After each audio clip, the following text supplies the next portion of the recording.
Hi guys, so welcome back to Spooky Saturdays. This episode we are going to be having a little look at the Shadow Doll. So the Shadow Doll, like its name, it's not the best looking doll in the cabinet. When you look at a picture of the actual doll, it's got a very unpleasant feel about it. It's not the most prettiest doll ever. It's a very creepy looking doll. The doll was said to have been created in a ritual for a very disturbing purpose. The doll is actually made up of human bones, teeth, and also nails of animals and teeth of animals as well, which is very disturbing to say the least. The Shadow Doll was not like Annabelle or Robert. It wasn't a gift for a child or a gift for a person, whereas Annabelle was a gift for a woman my age, a woman my age, and Robert the doll was given to a child. It's not like that. The doll was made for really nasty purposes. Like, it was made to have its photograph taken and then the photograph to be sent to the victims that have been cursed, and then they would be cursed by the doll. It's a bit like a Facebook chainmail. So if you don't send this to 10 friends, then you will be cursed by such a thing. And then you send it on to 10 friends because you don't want to be cursed. But this is like, you don't send it on to 10 friends, you're cursed. Anyway, back to the story. The people that opened the photograph when they got sent it thought it was a joke, it was a prank. So they just thought nothing of it till they went to sleep that night. The doll was then said to appear in the nightmares of the victims. The dream would be so intense that the victim would suffer from a heart attack or forever be frightened of sleep. And it would cause them so much distress, like mental distress. Like, that's how bad the thing was, just by taking a picture of it. The doll found itself in an auction house where it was bought by a doll collector. When the couple actually brought the doll home for its first night in the house, the couple suffered from really bad nightmares to the point where it was a very uneasy sleep, and the doll was in the nightmares.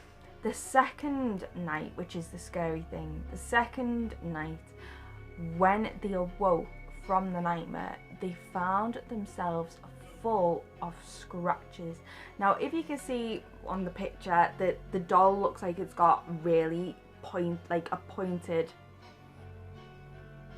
shoulder piece on, where it's full of spikes and stuff like that, and it's got like really sharp teeth and really sharp features. So after them having like scratches and stuff like that, they then decided to take the doll to the Warrens.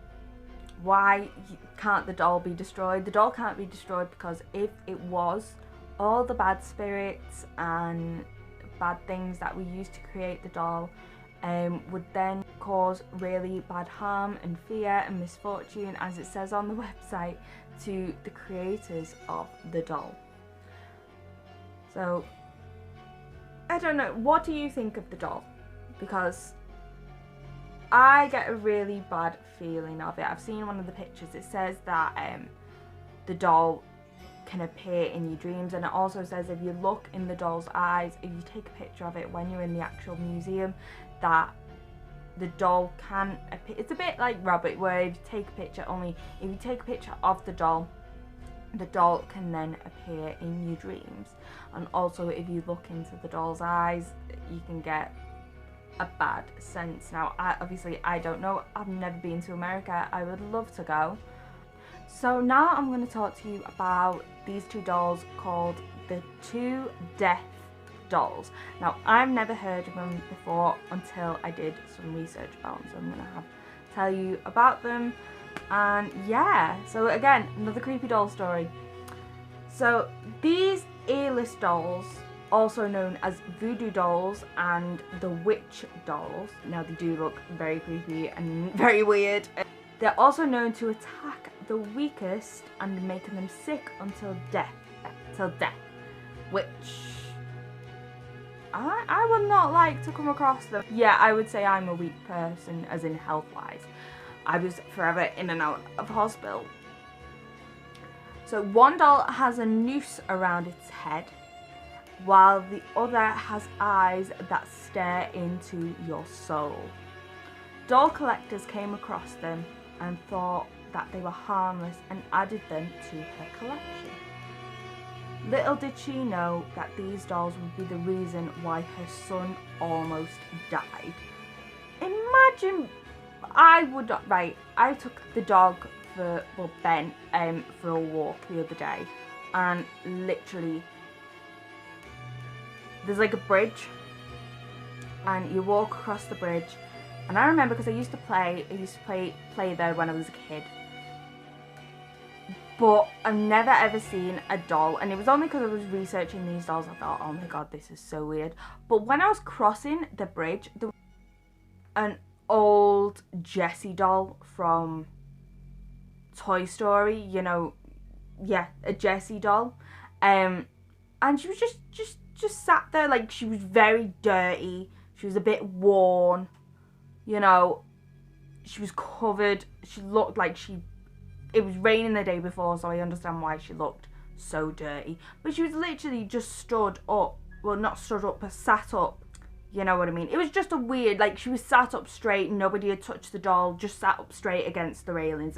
It was very weird, I will say that, but nobody was paying attention. I was like, oh, that's a bit, Shortly after owning them, strange occurrences began to take place.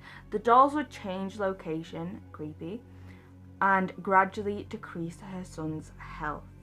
The collector decided to lock them in a box, but that didn't stop them from coming back out. Imagine that though, like, really, like, you put two dolls in a box and then next minute they're there. I mean, I have dolls. I used to, when I was younger, I used to collect porcelain dolls, and now they're in the, because they did used to creep me out like a lot, like ever since like one of my friends told me the drip story. Do you remember that? The drip story. And that then I was like, oh my god, I just want these gone. I just want them gone. But like, imagine locking the dolls in a box and then, like, obviously putting them in the garage, and then next minute they're back out. Or unless her son had been playing with them, because even though he might have not been well, you know, it could have just been, or she might have had other children and they got him out of the box, or she'd knock the lid or something like that. But even still, if you'd lock something in a box and it's suddenly there, it's a bit scary, I will be honest. It's very scary, like it's very unexplained. Her son's health began to worsen even more, though the doctors reported no signs of any illness. The boy was on the verge of death, which, poor little boy. But if there's no, like, I know sometimes, like, you can go to the doctors and they don't know what is up with you. Like, that happened to me, like, quite a lot. Like, so it depends on what time, like, when this took place. Stiffened by terror over her son, the collector contacted the Warrens for help. Shortly after they arrived, Lorraine felt an evil presence that roamed in the house. Immediately removed the voodoo dolls. So Lorraine Warren was, I think she was supposed to be a bit of a psychic. I'm not sure, I'll have to do some proper research and digging into her, but from what I've guessed, you know, she knew presences, she could feel evil spirits and stuff like that. And Ed Warren was a self-taught demonologist, So I kind of know a little bit about them, but I'll have to do some pure like digging in deep research about them. If you got a real evil presence about something,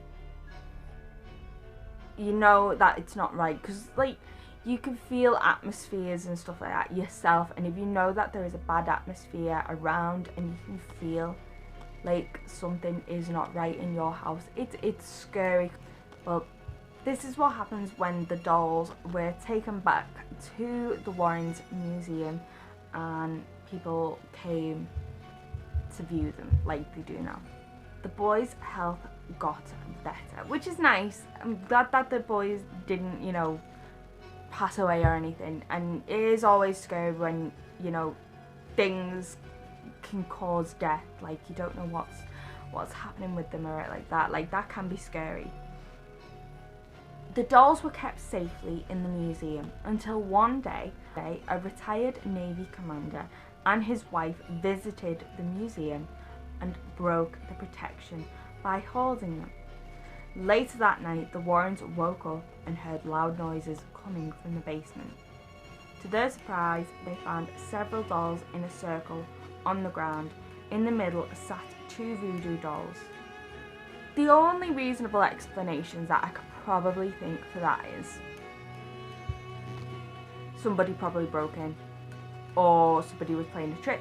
It's known for having a lot of things in the basement, and a lot of haunted items can probably cause a lot of energy.